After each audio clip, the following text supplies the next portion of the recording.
আপনারা দেখছেন SK media 24 ঘন্টা। গণতন্ত্রের চতুর্থ স্তম্ভ হলো সত্য সংবাদ পরিবেশন করা। আগামী 21শে জুলাই তৃণমূল কংগ্রেসের ধর্মতলা সভার আগে হোর্ডিং ছেঁড়া নিয়ে বিতর্ক।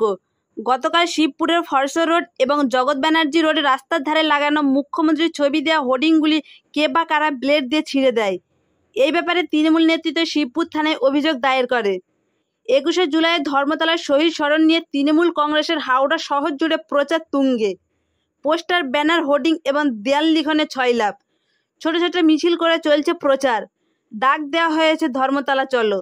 এরই মধ্যে শিবপুর থানার অন্তর্গত ফরসর রোড এবং জগৎ ব্যানার্জি রোডে রাস্তার ল্যাম্পপোস্টে লাগানো হোর্ডিংগুলিকে কে বা কারা ব্লেড দিয়ে কেটে দেয়, এই খবর ছড়িয়ে পড়তেই দলীয় নেতৃত্ব পুলিশের কাছে অভিযোগ জানানোর সিদ্ধান্ত নেয়।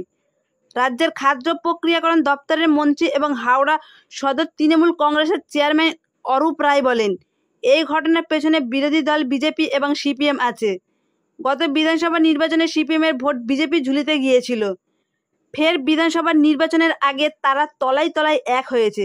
আমরা পুলিশকে বলছি, গোটা ঘটনার তদন্ত করে দেখা হোক, সিসিটিভি ফুটেজ পরীক্ষা করা হোক, তাহলে বোঝা যাবে কে বা কারা এর পেছনে রয়েছে। মন্ত্রী এই ঘটনায় মেজাজ হারিয়ে বিরোধীদের জানোয়ার বলে সম্বোধন করেন। এদিকে জানা যায়, অধিকাংশ হোর্ডিং নিচের দিকে যেখানে প্রাক্তন মন্ত্রী রাজীব বন্দ্যোপাধ্যায়ের নাম ছিল সেগুলোকে ছিঁড়ে দেওয়া হয়। যেখানে মন্ত্রী অরূপ রায়ের নাম আছে সেগুলোতে কোনো আঁচ লাগেনি। এটা কি তৃণমূল কংগ্রেসের গোষ্ঠীদ্বন্দ্বের কারণে এই ঘটনা? এই নিয়ে মন্ত্রী বলেন, পুলিশ তদন্ত করলে পুরো ঘটনা জানা যাবে। আমাদের দলে কোনো গোষ্ঠীদ্বন্দ্ব নেই। উল্লেখ্য, গত বিধানসভা নির্বাচনের আগে রাজীববাবু তৃণমূল ছেড়ে বিজেপিতে গিয়েছিলেন। পরে তিনি ফের পুরনো দলে ফিরে আসেন এবং বর্তমানে হাওড়া জেলা পরিষদের মেন্টরের দায়িত্বে আছেন। এই নিয়ে কটাক্ষ করতে ছাড়ছে না বিজেপি। দলের রাজ্য সম্পাদক উমেশ রায় বলেন, বিরোধীরা কেন ছিঁড়বে? তৃণমূলের গোষ্ঠী কন্দলের কারণে এক গোষ্ঠী অন্য গোষ্ঠীর লাগানো হোর্ডিং ছিঁড়েছে। ওদের নিজেদের মধ্যে সব জায়গায় মারামারি লেগে রয়েছে। সেখানে রাজীব ব্যানার্জির নাম আছে সেই হোর্ডিংগুলো, আর ডাক্তারবাবু সুরেশ চক্রবর্তী সেইটাই এই সৌজন্যে যেগুলোতে আছে, কিন্তু অন্যগুলোতে করে। মানে এটা কি তৃণমূলে কিছু গোষ্ঠীদ্বন্দ্ব থাকে? না, গোষ্ঠীদ্বন্দ্ব বলে কিছু নেই। এটা কি কারণে করেছে এটা না, যতক্ষণ না জানতে পারা যাচ্ছে, কারা করে জানতে পারা যাচ্ছে, ততক্ষণ কিছু বুঝতে পারা যাবে না।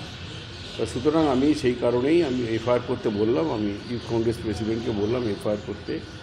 এফআইআর করবে, পুলিশ কমিশনারকে এফআইআর করতে বলবে, যেহেতু দুটো থানার মধ্যে হয়েছে। আগে এটা দিতে হবে, আগে কে করেছে সিসিটিভিতে দেখা যাবে। সিসিটিভিতে যদি দেখা যায় তাহলে বুঝতে পারা যাবে কী উদ্দেশ্য নিয়ে করেছে। এটা যদি বিরোধী দলের কেউ করে থাকে তাহলে একরকম, আর যদি অন্য কেউ করে থাকে তাহলে আরেক রকম। তো সুতরাং যতক্ষণ না জানতে পারা যাচ্ছে কারা দোষী, কারা এটা কাজটা করেছে, ততক্ষণ কিছু করা যাচ্ছে না, ততক্ষণ কিছু বলা যাচ্ছে না। দলের নিচুক তলার কর্মীদের মধ্যে রাজীব বন্দ্যোপাধ্যায়ের গ্রহণযোগ্যতা এখনও কি সমস্যা রয়েছে? সেই জন্যই কি এই প্রতিহিংসার জন্য এটা করা হচ্ছে? না, এই ধরনের কোনো বক্তব্য রাখতে চাই না। কোনো গ্রহণযোগ্যতা, কারণ দলের যাকে দল দায়িত্ব দেয় তিনি হাওড়ার কাজ করেন, এটাই হচ্ছে এটা কোনো কথা নয়। কার গ্রহণযোগ্যতা রইল কার রইল না সেটা কোনো কথা নয়। এটা আমাদের দলের একটা নিয়ম নীতি আছে, সেই নিয়ম নীতি নিয়ে দল চলে। এখন দল যাকে দায়িত্ব দেবেন তাকে সামনে রেখে আমরা কাজ করি। টিএমসির গোষ্ঠী কোন্দাল চরমে আছে। আজকে দক্ষিণ হাওড়া যেভাবে কাজীপাড়ার মোড়ের পাশে টিএমসির ব্যানার হোর্ডিং ছিঁড়ে দেওয়া হয়েছে, সেটা বেছে বেছে রাজীব ব্যানার্জি, সুজয় চক্রবর্তীর নামে ব্যানারগুলোকে ছেড়ে দেওয়া হয়েছে। টিএমসির নেতা মন্ত্রীরা অভিযোগ লাগাচ্ছেন যে বিরোধীরা এটা করেছে। বিরোধী করলে সবই ব্যানার হোর্ডিং ছেড়ে দেবে, আর বিরোধীর কি আছে? আপনাদের তো নিজের মধ্যেই লড়াই আছে, নিজে লড়াইতেই শেষ হয়ে যাবে। একজন বড় নেতা টিএমসি ছেড়ে অন্য দলে গিয়েছিলেন, আবার উনি ফিরেছেন।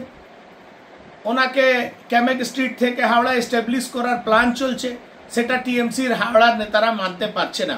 সে নিজের গোষ্ঠী কোন্দালকে বিরোধীদের মাথায় কেন তুলে দিচ্ছেন?